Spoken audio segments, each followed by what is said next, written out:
All right, so if everyone can just bring up their new millimeter template. And so our new millimeter template should not have anything in your model space.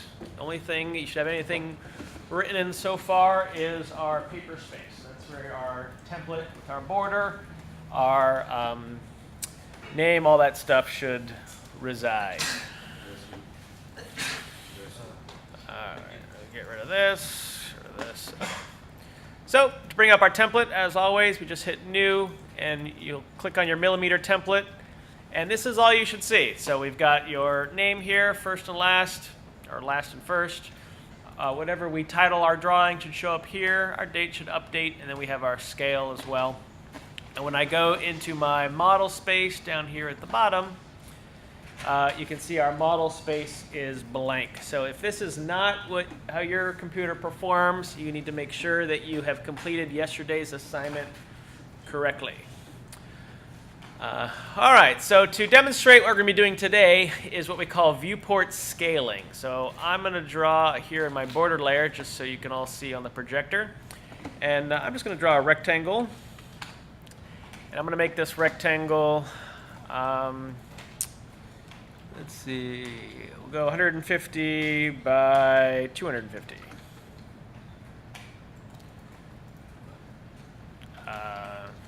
Actually, I don't want to do that. I'm just going to bring this down a little bit to about here. So I just draw a rectangle. It can be any rectangle you want, but it should be in this space here.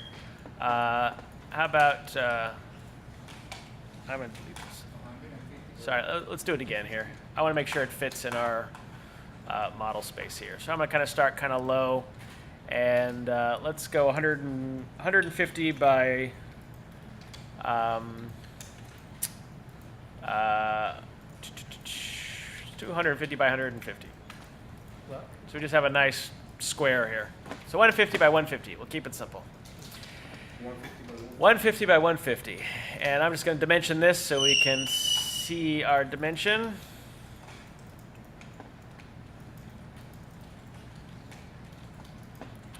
So we can see our 150 by 150. Right there. Okay. Now when we go into our paper space, boy, you can barely see my drawing here. What's up with that?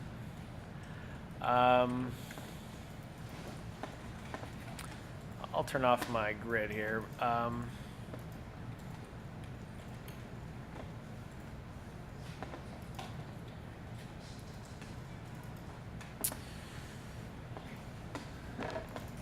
So our viewport, which is our window into our model space, currently should be set to a scale of 1 to 1. And the way we verify that is when I either click on the edge of my viewport or inside my viewport. Looking down here at the bottom on your toolbar here, so you all can kind of see that. This area here, it says 1 to 1. And this is the area that when you click on, it brings up this whole list of all these different kind of standard scales here. It's a pretty big list. You could even scroll through.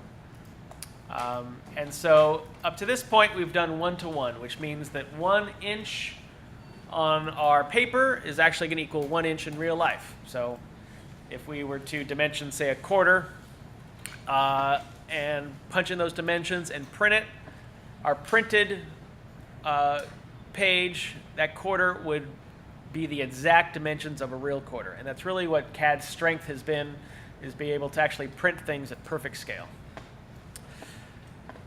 So now I'm going to go back to our model space. And this time I'm going to do another rectangle. I'm going to zoom out just a little bit. Let's try a different color here. Maybe that'll help. Text layer here. So I'm going to do another rectangle, and I'm going to go outside of this rectangle. Sorry, square, I should say. And we're going to go 300 by 300. So twice the size of our existing one, and I'm going to dimension this as well.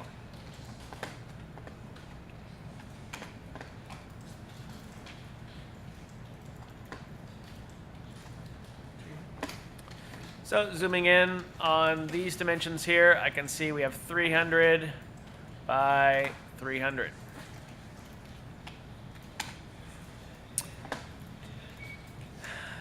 So now let's say we want to print this. So we go to our layout space. The problem is now we only see our first rectangle, our first square. Our second square is way too large. And it's not going to fit in our viewport. So this is where our viewport scale comes in. So what I'm going to do is I'm going to click on my viewport. So I'm just clicked on the edge of it, and you should have this sort of dotted line. And I'm going to go and I'm going to click on my scale. And instead of 1 to 1, I'm just going to do the next option down, which is 1 to 2.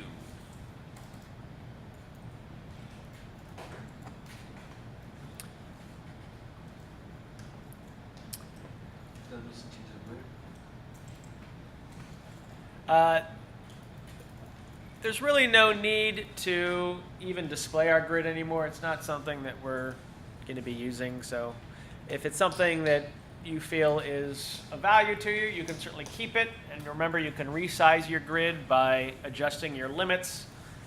But when we print, your grid doesn't print anyway. So typically, I just hide my grid on this setting anyway, just so it doesn't get too cluttered. So we've now set our scale to 1 to 2. See, when I click on it here, it says 1 to 2, and now I can see my 300 by 300 perfectly. And so this is, although my square is 300 millimeters, when I go to print it, this is only, if I were to measure it, it would only measure 150 millimeters. So we need to tell the viewer that it's actually a different scale. So I'm going to go down here and I'm going to edit my scale. And this is just for the person who's ever looking at it to know that our scale is in fact 1 to 2. So we're going to manually go in, edit that scale. So the only two things that we've done so far is we've clicked on our viewport. We've changed the scale to 1 to 2. You also want to kind of center your drawing, and the way we center it is we double-click to edit our viewport, and now when I pan, you can see I can easily move all of my model space. So I want to have it look nice, so I'm going to kind of center it, leaving a nice border here. I'm making sure that my dimensions are still in my viewport, and I can read everything. Then what I like to do at this point is lock it. Because it's pretty easy, say you're moving stuff around and you just accidentally hit your mouse wheel. It's pretty easy to mess up your scroll.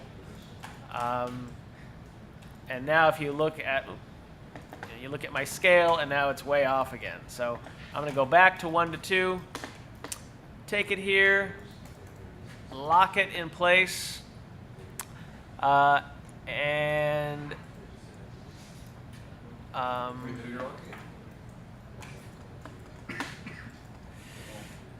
the way we lock it is there's a picture of a little padlock right here. So right to the left of the scale, one button over, there's a little picture of a padlock. And when it's blue and closed, that means your viewport is now locked, which simply means that I can no longer, when I double click into it, I can still draw on it, but when I go to pan, it's not going to pan my viewport. And when I go to scale it, it's not even going to let me click on my scale to select a different scale because that's now locked. Okay. Last thing we need to do is make our dimensions legible. So since we've zoomed out, all of our dimensions are now too small, and I can't read these at all. So we're going to need to make these larger. So this is the same thing that we did last quarter. Hit D for dim style. I'm just going to modify our dim style. And then I'm going to go to the Fit tab. And here, kind of rule of thumb is whatever you use for your scale, you could also use for here. So we did 1 to 2, so I'm just going to change this 1 to a 2. That's going to make everything twice as big. Close all this out. And now I can easily see my 300 and my 300 down here. And it also scaled my arrows and everything else to look nice and neat. So again, to change that, you just go D for dimensions. You're modifying your current dimension. You're going to your Fit tab, and you're modifying your scale, your overall scale to 2, and that's going to scale all of our dimension elements to either enlarge or shrink them as necessary. Okay, so that's it for today's lecture. You can just save and submit this file to get full credit for today's lecture, however far you got. This is just lecture viewport scale. And then today's assignment is called Sprocket. And since we got such a late start on lecture, I'll give you time to work on this tomorrow.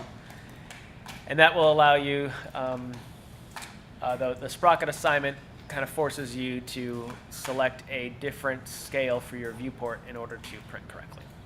What's on the name of the lecture? What's that? The name of the lecture. Viewport scale. Okay, any other questions? Very good.